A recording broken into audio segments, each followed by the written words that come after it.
Hello everyone, I am Amita, your SST teacher, and this is the third lecture of our geography, that is our changing earth. In previous lecture, we discussed about earthquake, and today we are going to discuss about volcano. जैसे हमने पहले पढ़ा था कि अर्थ में जो भी changes आते हैं उसके दो फोर्सेस, उसके रीजन होते हैं, एंडोजेनिक फोर्स और एक्सोजेनिक फोर्स. तो जो वॉल्केनिक इरप्शन होता है इसका रीजन है एंडोजेनिक फोर्स.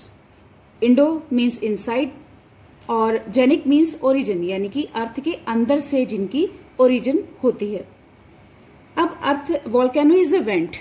वॉल्केनो एक वेंट है, या जिसको हम बोल सकते हैं कि ओपनिंग है अर्थ क्रस्ट में, जिसमें से मॉल्टन मैग्मा इरप्ट होता है, बाहर निकलता है सडनली. ये एक सडन चेंज है. जैसे कि हमारे ये मेंटल है, मेंटल के अंदर हॉट मैग्मा होता है, जिसे जब वो बाहर निकलता है तो उसे हम लावा कहते हैं.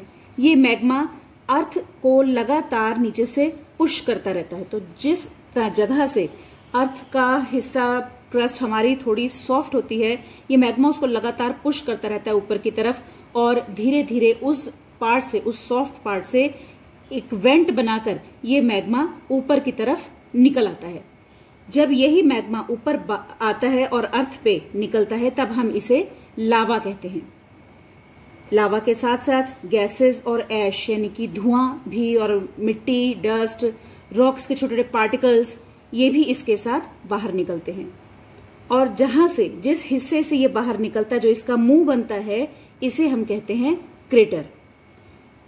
जो पाइप की तरह का हिस्सा ये नजर आ रहा है रेड कलर का, ये है वेंट, जहां से मैग्मा बाहर निकलता है, और जो इसका मुंह बनता है जहां से लावा बाहर निकलता है उसे कहते हैं क्रेटर.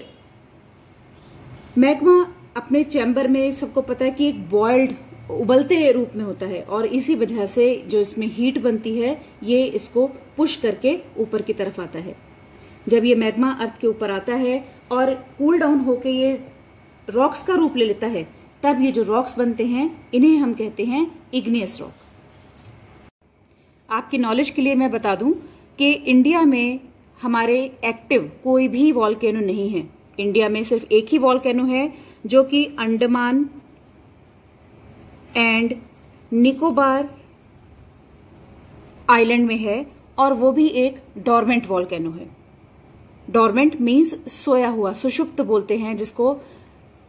ये आपने पहले भी पढ़ा होगा पहली क्लासेस में कि 2-3 तरह के वॉल्केनोस होते हैं. एक्टिव, जिनमें continuously time to time eruption होता रहता है. डॉर्मेंट, जो कि सोए हुए हैं, जो सालों बाद, हजारों सालों बाद उनमें कहीं भी इरप्शन हो जाता है. तो जो हमारा अंडमान निकोबार में आइलैंड में जो एक वॉल्केनो है इंडिया में इकलौता, वो डॉर्मेंट वॉल्केनो है. So that was all about of today's lecture. In next lecture we will discuss about major landform of the earth. Thank you.